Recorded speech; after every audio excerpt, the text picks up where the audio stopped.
Amém. Poder sentar, queridos.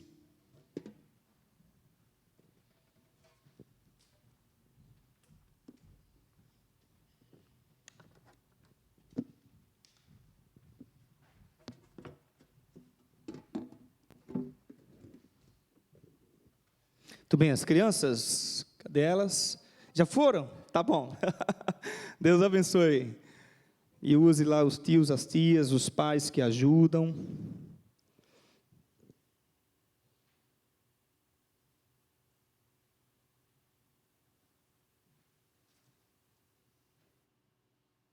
Muito bem, meus amados. Neemias, capítulo 1, por favor, deixe sua Bíblia aberta. Um texto das Sagradas Escrituras, no livro de Neemias, capítulo 1. Não sei se você vai se escandalizar hoje, mas eu deixei minha Bíblia ali no carro, então estou só com o computador aqui, mas o texto está aqui, tá bom? Você acompanha aí na sua Bíblia. Neemias, capítulo 1. Eu quero então compartilhar com vocês esse texto de Neemias, capítulo 1. A gente vai ler o 1 e um pedaço do 2, tá bom? Então, por favor, acompanhe aí na sua Bíblia. Ou você pode acompanhar aqui atrás também, na tela. As palavras de Neemias, filho de Acalias, no mês de Quisleu, no 20º ano, enquanto eu estava na cidade de Suzã, Hanani, um dos meus irmãos, veio de Judá, e com alguns outros homens, e lhes perguntei acerca dos judeus que restaram, os sobreviventes do cativeiro, e também sobre Jerusalém. Eles me responderam: aqueles que sobreviveram ao cativeiro e estão lá na província, passam por grande sofrimento e humilhação. A outra tradução que diz assim: profunda ruína. O muro de Jerusalém foi derrubado e as suas portas foram destruídas pelo fogo. Quando ouvi essas coisas, sentei-me e chorei.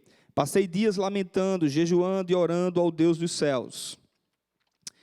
Então eu disse: Senhor, Deus dos céus, Deus grande e terrível, fiel à aliança e misericordioso com os que amam e obedecem aos seus mandamentos, que os teus ouvidos estejam atentos e os teus olhos estejam abertos para ouvir a oração que o teu servo está fazendo dia e noite diante de ti, em favor dos teus servos, o povo de Israel.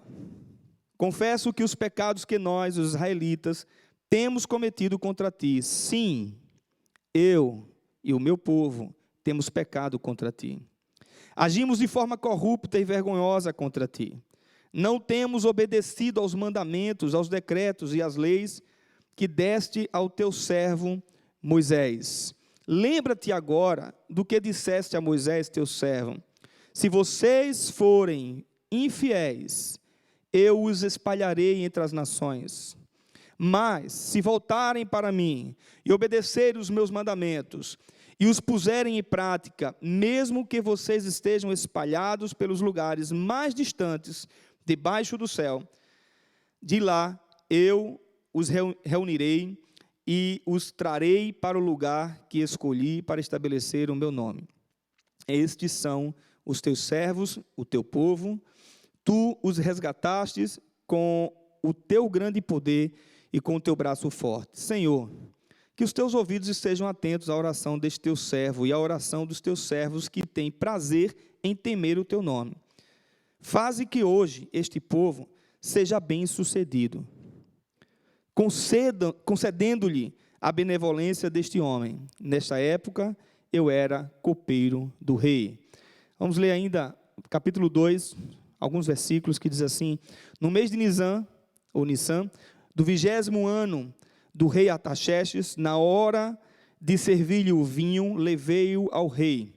Nunca antes eu tinha estado triste na presença dele. Por isso o rei me perguntou: por que o seu rosto parece tão triste, se você não está doente? Esta tristeza só pode ser do coração. Com muito medo, eu disse ao rei: que o rei viva para sempre. Como não estaria triste o meu rosto, se a cidade em que estão sepultados os meus pais está em ruína, e as suas portas foram destruídas pelo fogo? O rei me disse: o que você gostaria de pedir? Então orei ao Deus dos céus, e respondi ao rei: se for do teu agrado, se for do agrado do rei, e se o seu servo puder contar com a benevolência do rei, que ele me deixe ir à cidade de Judá, onde os meus pais estão enterrados, para que eu possa reconstruí-la. Então o rei, com a rainha sentado ao seu lado, perguntou-lhe: quanto tempo levará a viagem? Quando você voltará? Marquei um prazo com o rei, e ele concordou que eu fosse. Feche seus olhos, vamos mais uma vez falar com Deus. Tem um tempo de oração sozinho, por favor. Peça para que Deus fale ao seu coração nessa hora.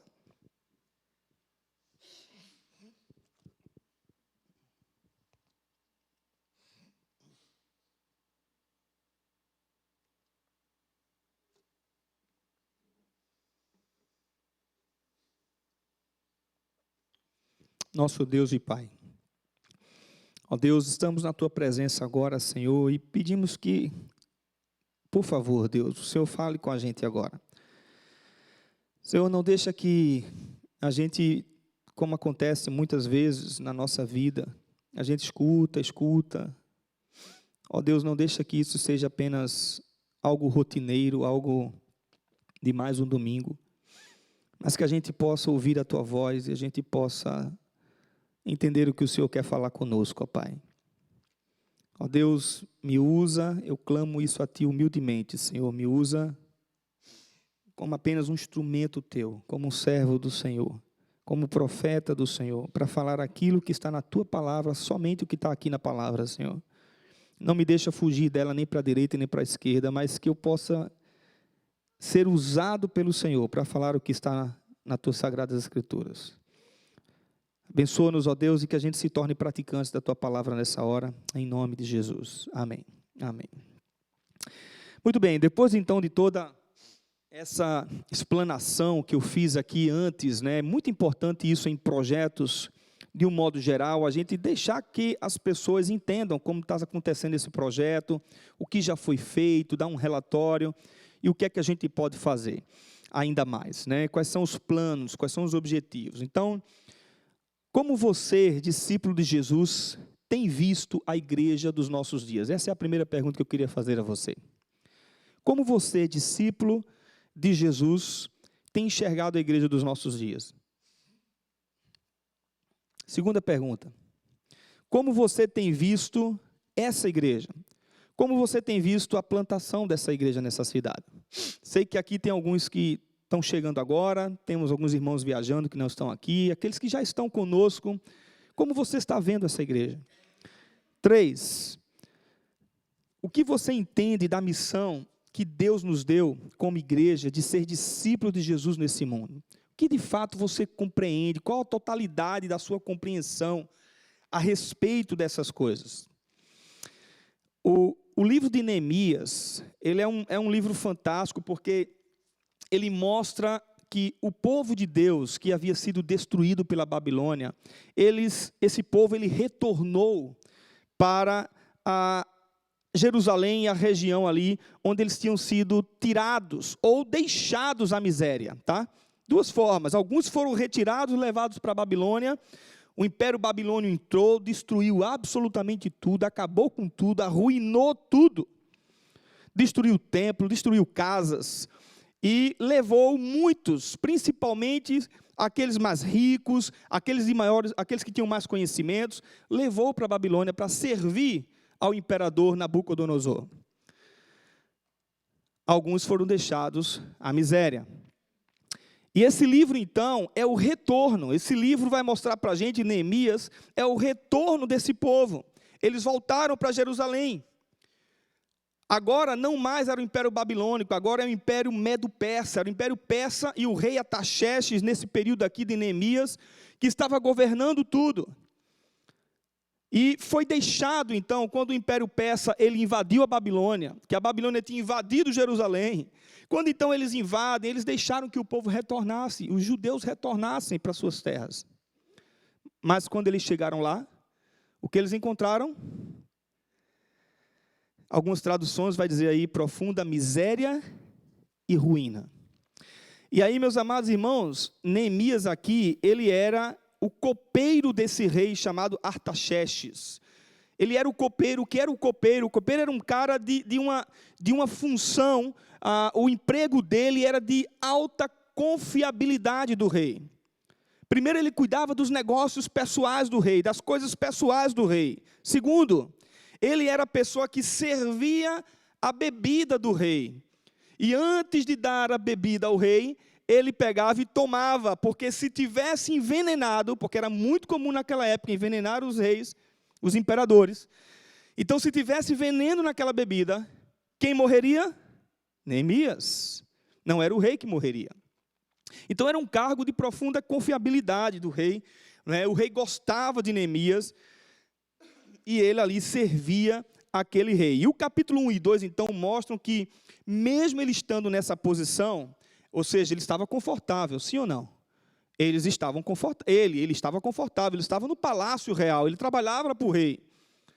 Então, ele estava numa posição tranquila, mas mesmo ele estando nessa posição tranquila, ele não ficava satisfeito em saber, em ver, em ouvir as histórias acerca do seu povo, como o povo dele ainda estava em profunda miséria e ruína.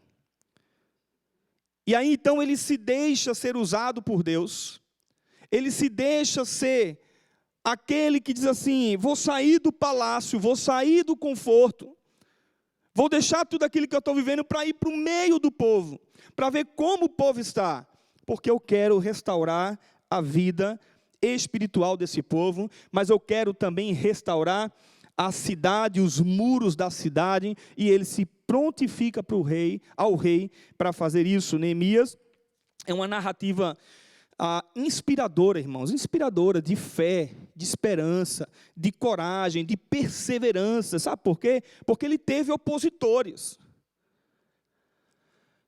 mas ele não desistiu, ele permaneceu firme na ideia de restaurar a vida da sua nação, do seu povo.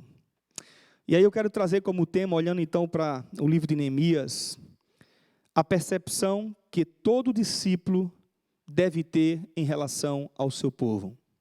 Vou repetir. Quero meditar com você agora sobre a percepção que todo discípulo de Deus, discípulo de Jesus Cristo, tem que ter em relação ao seu povo. Aqui a gente poderia delimitar ainda mais isso, diminuir mais ainda um pouquinho e dizer assim: a sua igreja. A percepção que nós, discípulos, temos que ter em relação à igreja. Primeira percepção, versículo 2. Ele diz: eu lhes perguntei acerca dos judeus que restaram, os sobreviventes do cativeiro, e também sobre Jerusalém. A primeira percepção que todo discípulo de Jesus tem que ter em relação ao seu povo, sabe qual é, queridos? É se importar com o seu povo. É se preocupar com o seu povo. É ver as necessidades em que o povo está vivendo e dizer assim: o que é que eu posso fazer para melhorar isso aqui? O texto diz que ele pergunta com interesse, ele busca informações. Então presta atenção, 70 anos havia se passado quando a Babilônia invadiu Israel e destruiu tudo. Presta atenção, 70 anos.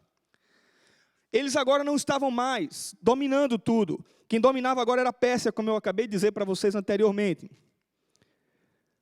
E aí, queridos, ele queria saber, depois dos 70 anos, depois do povo retornar agora para a sua cidade, Jerusalém, a cidade santa, ele queria saber como estava o povo. E quando o irmão dele, Hanani, vem da cidade e chega no palácio, ele pergunta ao irmão: como está o povo? Como eles estão? Me dá notícia a respeito do meu povo. E as notícias não foram boas.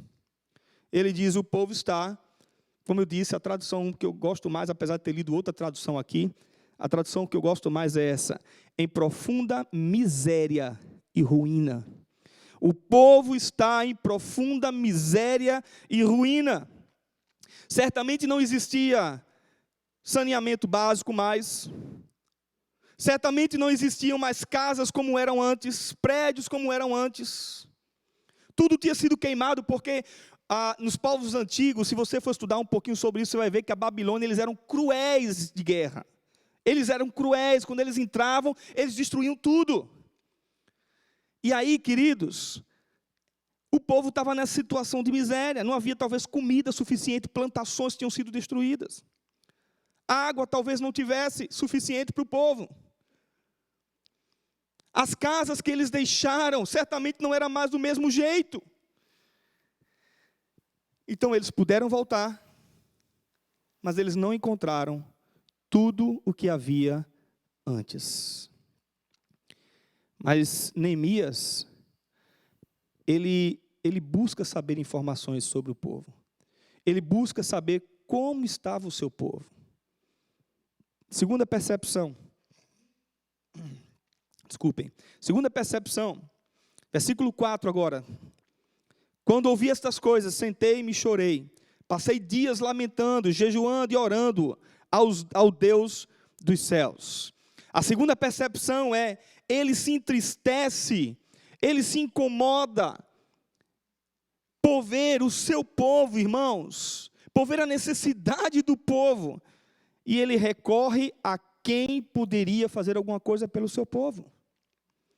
Diz o texto que ele chora, que ele lamenta. Diz o texto, então, quando ele escuta, na verdade, o que o irmão dele diz a respeito do seu povo, diz que ele lamenta profundamente. Ele passa dias chorando, lamentando, porque ele amava o seu povo. Ele se preocupava com eles. Ele se entristece profundamente, ele chora e ele jejua pelo povo. Ele não estava preocupado com apenas as suas regalias do palácio. Ele não estava preocupado apenas com o seu bom cargo e o seu bom salário. Ele poderia, irmãos, vamos ser bem honestos, vamos fazer o que muitas vezes nós fazemos. Primeiro eu, segundo eu, terceiro eu e eu. Não, ele se preocupa com o seu povo. E as palavras de Acalias, então, demonstram um cenário terrível, né? Ele se entristece. Depois diz o texto que ele recorre a quem podia resolver o problema. E aí eu acho fantástico isso aqui, porque no capítulo 2 que nós lemos, já eu vou chegar nele, ele recorre ao rei, sim ou não? Não é verdade? Vocês leram aqui comigo? Mas antes, a quem é que ele primeiro recorre? Ele poderia, irmão, sair correndo, quando ele ouviu essa notícia, ele poderia sair correndo, dizer ao rei, rei, por favor me ajuda, o Senhor gosta de mim, eu sou fiel ao Senhor, eu sempre estou te servindo, eu nunca deixei um veneno entrar na tua boca, então por favor socorre o meu povo. Não. Quem é que ele procura primeiro? Aquele que de fato podia resolver o problema do povo. Não era o rei Artaxerxes, era o próprio Deus. Ele recorre a Deus, ele ora ao Deus dos céus, ele diz, então orei ao Deus dos céus. Ele jejuma diante da presença de Deus, depois de chorar muito, depois de lamentar muito pela situação do povo. E isso demonstra interesse, amor, preocupação com a vida do povo. Também ele reconhece que o povo, ele reconhece que o que estava acontecendo não era culpa de Deus. Versículo 5, ele começa a oração dele dizendo assim, ó Deus grande e temível. E no decorrer do texto você vai entender que ele joga toda a culpa do que estava acontecendo em quem? Nele e no povo. ele não joga a culpa em Deus, pelo contrário, ele reconhece quem era Deus. Deus era um Deus grande, Deus era um Deus que podia resolver o problema, que mesmo o povo estando distante de Deus, tendo feito o que fez, e por isso veio a invasão da Babilônia, porque o povo se afastou de Deus, porque o povo passou a adorar outros deuses, porque o povo passou a se misturar com outras nações, e se casar com outras mulheres e homens, e adorar outros deuses que não era o Deus verdadeiro, e isso era abominação para Deus. E por causa disso, Deus permitiu que o povo fosse invadido e destruído. Porque Deus não tolera pecado. Depois ele relembra o que Deus havia feito, o que Deus havia dito, Deus havia dito que faria uma aliança com esse povo e que seria misericordioso para com esse povo. Versículo 5 agora do capítulo 2, capítulo 1 ainda. Fiel é a aliança e misericordioso com os que o amam e os que obedecem os seus mandamentos. Ó Deus grande e temível, Tu és fiel à aliança que o Senhor mesmo deu, o Senhor mesmo prometeu. Que aliança era essa, irmãos? Que aliança era essa? Alguém lembra não da aliança? Vocês lembram da aliança? Eu falei aqui, inclusive, no batismo aqui, recentemente, eu falei sobre pactos que Deus fez conosco, né? E a gente vê o pacto que Deus faz com Abraão. Qual foi o pacto que Deus fez com Abraão? Qual foi a aliança que Deus fez com Abraão? Eu vou ser o teu Deus, e você vai multiplicar, vai crescer, vai para todo lugar, e vocês serão o quê? O meu povo. Essa era a aliança de Deus. Se vocês obedecerem os meus mandamentos, eu vou estar com vocês. Se vocês desobedecerem os meus mandamentos, eu não vou estar com vocês. Essa era a aliança, esse era o pacto. E aí, irmãos, ele clama para que Deus escute e veja o que Deus estava fazendo. Ele clama a Deus dizendo assim: que os teus ouvidos estejam atentos e os teus olhos estejam abertos. Ele clama para que Deus escute, ele clama para que Deus veja a situação do povo. E ele cita antes: Tu és um Deus não só de aliança, mas Tu és um Deus de misericórdia. Então, por favor, Deus, abre teus olhos, abre os teus ouvidos e vê a situação em que se encontra o povo. E aí agora então, ele se humilha, ele se coloca no lugar do povo e ele reconhece os pecados que o povo de Deus cometeu e os pecados que ele mesmo cometeu. Perceba agora os versículos seguintes, versículo 6 em diante. Ele diz: confessa os pecados que nós, os israelitas, temos cometido. Eu confesso ao Senhor. Tu és Deus grande, Tu és Deus misericordioso, Tu és Deus de aliança. Eu sei que Tu não és o culpado. Eu sei que a culpa não está no Senhor. Fomos nós que te desobedecemos, fomos nós que nos afastamos do Senhor. E então ele diz: mas escuta, vê a situação da gente. E eu quero confessar os nossos pecados, nós temos errado, nós temos falhado. Ele se coloca numa posição de pecador. Versículo 7, ele reconhece: agimos de forma corrupta e não temos obedecido aos mandamentos. Mandamentos vergonhosos contra ti. Que mandamentos vergonhosos é esse? Aí ele vai dizer: não temos obedecido aos decretos e às leis que deste ao teu servo Moisés. Ele então reconhece que eles não estavam obedecendo a palavra de Deus. E aí então ele relembra que as promessas de Deus estavam atreladas à obediência e à prática da palavra de Deus. Ele relembra isso na sua mente. Ele diz assim, versículo 8 agora: lembra-te agora do que disseste a Moisés, teu servo. Se vocês forem infiéis, eu os espalharei entre as nações. Mas se vocês forem fiéis, se vocês voltarem para mim, se vocês obedecerem os meus mandamentos, versículo 9, eu os reunirei e os levarei para o lugar que eu prometi dar a vocês. Ou seja, queridos, ele reconhece o seu pecado, ele se volta para Deus, e ele relembra as promessas de Deus. Em outras palavras, ele estava dizendo assim, Neemias estava dizendo: se nós nos arrependermos, o Senhor prometeu que o Senhor perdoará os nossos pecados e nós nos voltaremos para o Senhor. Então ele relembra também quem ele era, povo de Deus, e que Deus fez com eles. Deus os resgatou. Versículo 10. Estes são os teus servos, o teu povo. Tu os resgatastes com o teu grande poder e com o teu braço forte. Quem nós somos? Teus servos. O que o Senhor fez por nós? O Senhor nos resgatou com o braço forte. E por último, no versículo 11, ele vai dizer assim: o Senhor concede a benevolência. Senhor, faze que hoje o teu servo seja bem sucedido, concede benevolência para mim. Gente, agora presta atenção. Para ele dizer isso para Deus na oração, é porque ele tinha um plano. É porque ele já estava pensando em agir, em fazer alguma coisa.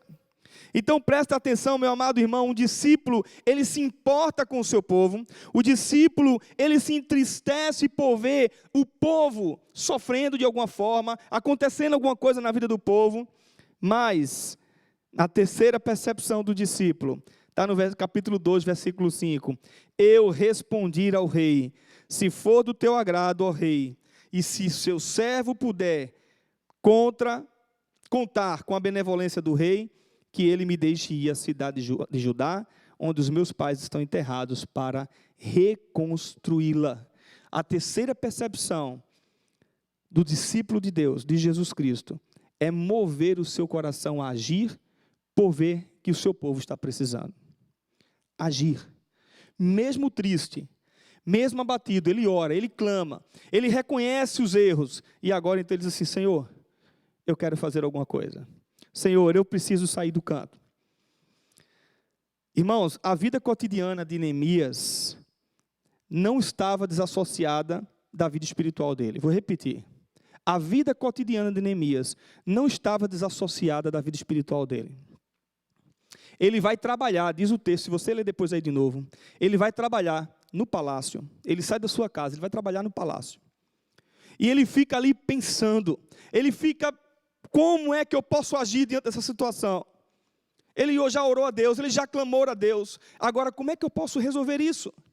O que é que eu posso fazer para mudar essa situação? E aí, irmãos, ele não desassocia a sua vida cotidiana, o seu trabalho secular, com a sua vida espiritual. A ponto dele chegar diante do rei, e ele está incomodado, ele está triste, e o rei perceber, e então dizer para ele assim: o que é que está acontecendo com você? Por que você está desse jeito? O que aconteceu?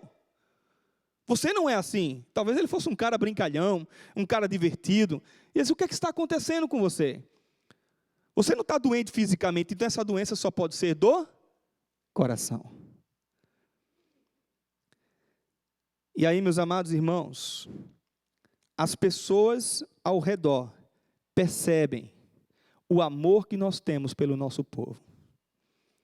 Quando nós não desassociamos a vida espiritual, domingo igreja, e depois a semana inteira é minha vida, eu chego no meu trabalho, é minha vida. Eu não misturo, eu já ouvi isso muito, já ouvi de liderança dizer isso, eu não misturo religião, a gente está falando de religião, eu não misturo religião e trabalho. Gente, para com isso. A sua vida não é desassociada da sua vida espiritual, do seu cotidiano. A ponto das pessoas verem o quanto Neemias, o rei, vê, o seu líder, o seu chefe, vê o quanto ele amava a Deus e o quanto ele amava o seu povo. E aí então o rei pergunta a ele: o que é que você quer que eu faça por você? E aí ele aproveita a oportunidade para agir. Se for do teu agrado, ó rei, se você achar em mim benevolência, eu não quero ficar aqui do teu lado. Eu sei que você confia em mim. Eu sei que você tem me dado essa oportunidade, mas eu não quero ficar do teu lado. Eu quero sair das quatro paredes do palácio. E eu quero ir para um lugar fedido, fedorento. Eu quero ir para um lugar de ruína e destruição. Porque eu quero salvar as pessoas que estão ali. Eu quero dar uma qualidade de vida para elas. Eu quero mudar a vida delas. Eu quero fazer algo diferente na vida delas. Porque elas são o meu povo. Essas pessoas fazem parte da minha linhagem. E isso se aplica a nós. Eu não sei se você está conseguindo fazer, atrelando ao que é o espiritual na sua vida. Nós temos um povo espiritual, que é o nosso povo, está espalhado por esse mundo, em Port St. Lucie, ao redor de Port St. Lucie, Jensen, Stuart, em todos os lugares. É o teu povo, é o meu povo. O que é que eu estou fazendo por eles? Porque eu não sei. Aqueles a quem Deus separou. E eu tenho que proclamar o evangelho de Jesus. Então, versículo 6, o rei, capítulo 2, o rei e a rainha, sentado ao seu lado, perguntou-me, quanto tempo levará isso? O rei disse assim, Neemias, eu não quero você muito longe de mim não, eu não quero que você demore muito tempo de mim não, me dá um prazo. E aí então, quanto tempo você vai voltar? Ele marca o prazo com o rei, e ele concorda com o rei, e ele vai. O discípulo, ele se importa com o seu povo, ele se entristece por ver seu povo necessitando, ele recorre a quem de fato pode fazer alguma coisa. Terceiro, ele move o seu coração para agir. E aqui sim, agora vamos trabalhar o que é que isso tem a ver comigo. Quantos discípulos de Jesus tem hoje aqui? Levanta a mão aí. Você é um discípulo de Jesus? Pode baixar. Olhando para a proposta de plantação de igreja, Emanuel em Port St. Lucie, e olhando para as atitudes de Neemias, quais são as lições que nós podemos tirar para as nossas vidas hoje? Primeiro eu quero dizer para você algumas coisas aqui muito importantes. Presta atenção, meu amado irmão. Essa igreja não é minha. Essa igreja não é de Boca Raton, da Emanuel de Boca Raton. Não é da liderança de lá, não é da liderança daqui, e muito menos minha.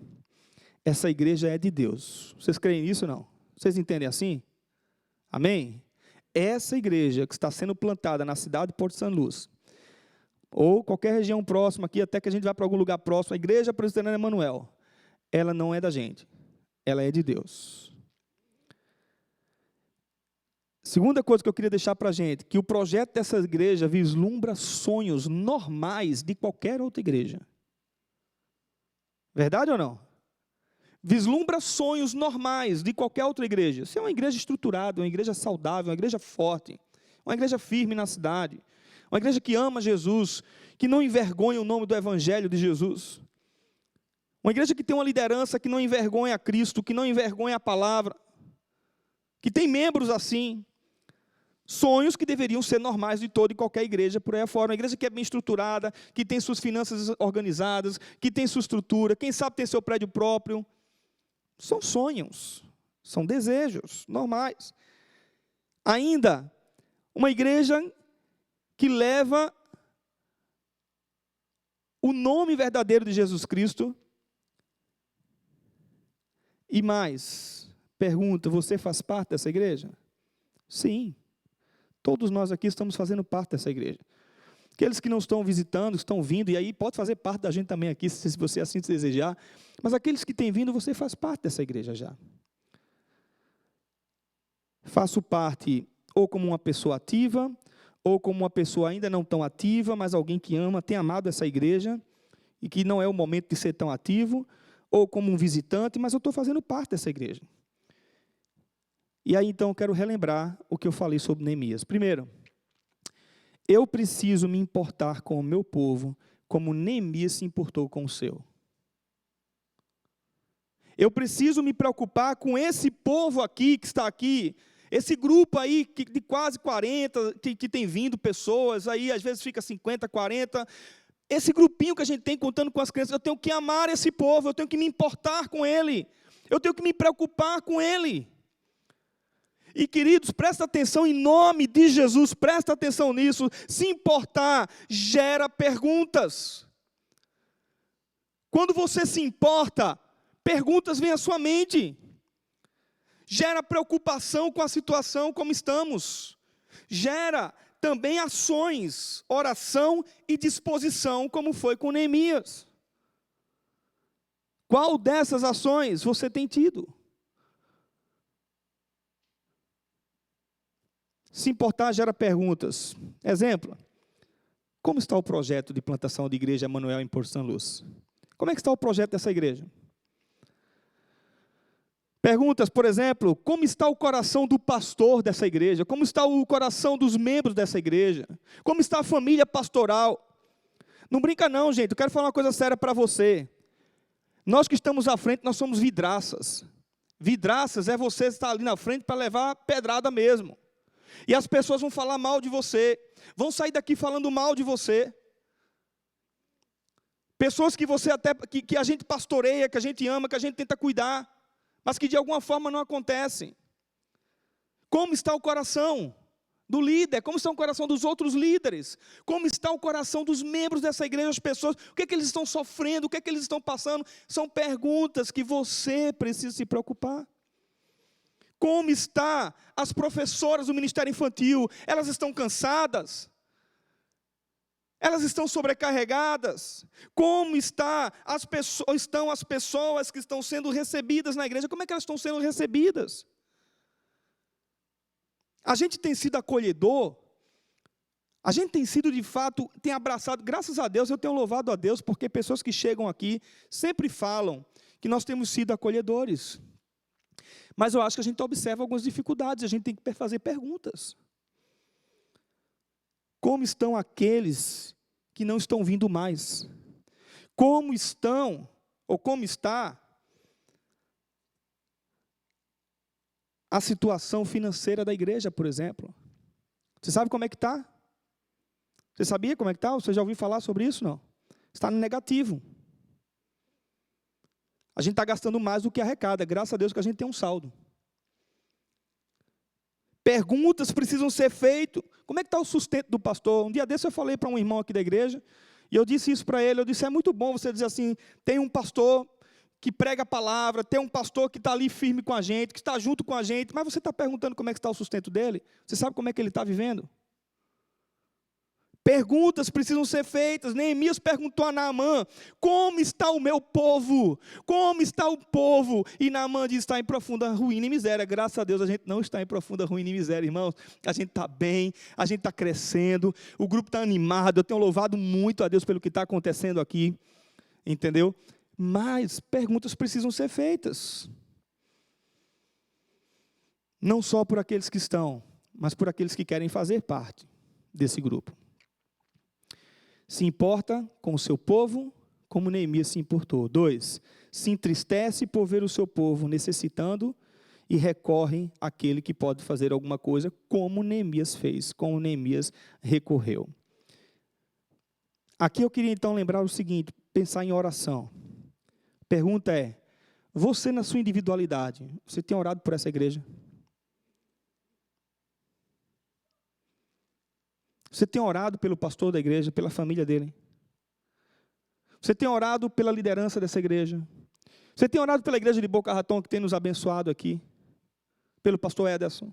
Você tem orado pelas finanças, pelos ministérios que precisam acontecer? É muito bom a gente olhar o gramado dos outros e dizer assim, ele é mais verde do que o nosso. É muito fácil para a gente isso. Mas a gente se dedicar, a gente amar e a gente dizer assim, eu quero isso para aqui também. Todos nós aqui, eu sei que você sonha, eu também sonho.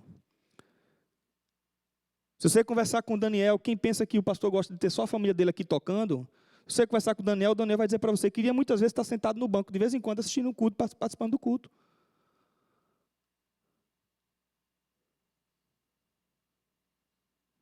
Porque a gente quer ver um ministério de louvor forte, a gente quer ver ministérios da igreja forte, e não baseado em 1, 2, 3 pessoas. Isso não é igreja. Isso é clube social, qualquer outro nome que você queira dar. Temos orado por nós mesmos, pelo nosso compromisso com essa igreja. Temos orado por aqueles que não vêm, temos orado por crescimento, temos orado por tantas coisas aqui dentro. Presta atenção, oração, de alguma forma soberana, move o coração de Deus. Hudson Taylor, missionário na China, um homem dedicado à oração, disse, muita oração, muito poder. Pouca oração, pouco poder. Nenhuma oração, nenhum poder. Tem mais, Jonathan Edwards, um dos grandes avivalistas do século XVIII, disse, oro porque não posso me ajudar. Oro porque sou impotente. Oro porque preciso do Espírito de Deus para me ajudar a orar. E para me ajudar a orar corretamente. John Wesley disse assim, também grande homem de Deus: nossas orações podem ser a única esperança para os que ainda não oram. Charles Spurgeon, príncipe dos pregadores na história da igreja, disse assim: a oração é o cordão que liga a alma ao céu, e é o meio pelo qual os dons de Deus descem até nós. Billy Graham: a oração é o oxigênio da alma. Tim Keller morreu há pouco tempo, grande homem de Deus, morreu há alguns meses, pastor em Nova York. Alguns brincam dizendo que é o C.S. Lewis, foi o C.S. Lewis do momento contemporâneo. Um grande homem de Deus, ele disse: a oração não é sobre persuadir a Deus e fazer nossos desejos, mas moldar nossos corações para que desejemos o que Ele quer. A gente olha para a Bíblia, a gente vê orações poderosas, a gente vê a oração de Jabes. Jabes invocou a Deus de Israel, pedindo que o abençoasse e aumentasse suas fronteiras. Lembram disso, irmãos? E Deus o livrou do mal. A gente tem, por exemplo, Salomão pedindo a Deus sabedoria para governar. E Deus diz: pede o que você quiser. Ele disse: eu quero sabedoria. Aí Deus fica surpreso, que nada surpreende Deus, né? É só uma linguagem para você entender. Deus diz assim: já que você me pediu dinheiro, riqueza e outras coisas mais, eu vou te dar tudo e ainda vou te dar sabedoria para reinar. Elias ora por chuva e Deus manda a chuva, irmãos. Ezequias ora por cura e a cura acontece. Daniel entra no quarto dele para orar, sabendo de um decreto, e Deus o livra da boca dos leões. Gente, a oração, por algum motivo, alguma razão na soberania de Deus, ela move o coração de Deus. Jesus, a gente pode dizer assim, Ele é Deus, Ele não precisa orar, Ele orou. Em todo o tempo Ele esteve em oração. E nos ensinou a orar. Então preste bem atenção. Terceiro, eu preciso mover o meu coração a agir em favor do meu povo, como Neemias agiu. Ele não pediu ao rei para mandar outro, pediu não? Ó rei, tu tem muita gente boa aí, gente muito mais capaz do que eu sou um simples copeiro, manda outro no meu lugar, manda alguém para ir lá libertar, construir os muros. Não, ele não pediu. Ele sabia das suas atribuições seculares, do seu trabalho. Ele tinha convicção de tudo isso. Ele ora a Deus mostrando que aquela obra também era dele. Eu pequei, meu povo pecou. Restaura a gente, Senhor. Ele pediu para agir. Ele disse: Senhor, eu quero ir, eu vou fazer alguma coisa. Ele enfrentou dificuldades, mas ele não desistiu. E ele foi usado por Deus. Depois você lê o livro de Neemias e você vai entender o que eu estou dizendo. Como é que está a nossa disposição de servir? Então, se importar, se entristecer e orar, mover o coração a agir como Neemias fez. Resultado de uma igreja em que os discípulos entendem o seu discipulado é ver uma igreja saudável nascer. É sentir a alegria de construir ou reconstruir coisas aqui dentro. Tem pessoas que vão entrar por aquela porta arruinada com a vida, acabada com a vida. Tem pessoas que estão lá fora acabadas com sua vida, casamento destruído, filhos nas drogas, cheio de problema, cheio de luta, depressão, síndrome de pânico. O que é que nós estamos fazendo? Ah não, eu estou bem, estou no meu conforto, estou vivendo a minha vida. É ter o privilégio de obedecer a Deus na missão. Gente, não tem coisa mais maravilhosa. Deus me deu a oportunidade de plantar uma igreja na cidade de Recife. E eu me lembro que quando foi no ano da organização da igreja, nós sentamos com aqueles que participaram do processo. E a alegria era brilhante nos rostos. E diziam assim, olhando para trás: eu posso dizer, eu fiz parte disso aqui. Eu vesti a camisa, eu estive juntos. Você sabe suas limitações, você sabe seus momentos de vida. Você sabe, eu entendo isso, você fica tranquilo diante de Deus. Eu entendo isso. Cada um tem seu momento de vida. Mas talvez você não possa ir, mas você possa orar mais. Você pode se envolver mais com oração. Talvez você não possa ir, mas você pode contribuir. Talvez você possa fazer as duas coisas, no momento de vida que Deus está te dando, no momento. O que eu estou te tentando mostrar nessa noite é que isso aqui não é meu, isso aqui não é de ninguém. Essa obra é do Senhor. Se Deus te chamou para estar aqui, ora a Deus e diz: Deus, o que o Senhor quer de mim aqui nesse lugar? O que é que o Senhor quer de mim? Alguma coisa tem. Você não veio parar aqui por acaso. Eu tenho certeza disso. Que você não caiu aqui de paraquedas. Alguma coisa Deus tem para você aqui. Nem que seja você dobrar os seus joelhos. Nem que seja não, que isso é talvez até mais importante. Você dobrar os seus joelhos e clamar a Deus por essa igreja. Todos os dias. E eu tenho certeza que Deus vai ouvir o nosso clamor. Mas a gente também pode agir. E aí eu estou clamando a Deus, orando a Deus, para que Deus coloque as pessoas certas aqui com a gente, na direção certa, para juntos, como família de Deus, fazer uma grande obra nessa cidade, para a glória de Deus. Amém? Feche seus olhos, vamos orar. Deus amado, te agradecemos pela vida dos meus irmãos que estão aqui hoje. Te agradeço, ó Deus, porque nós temos caminhado num relacionamento de aprender a confiar uns nos outros.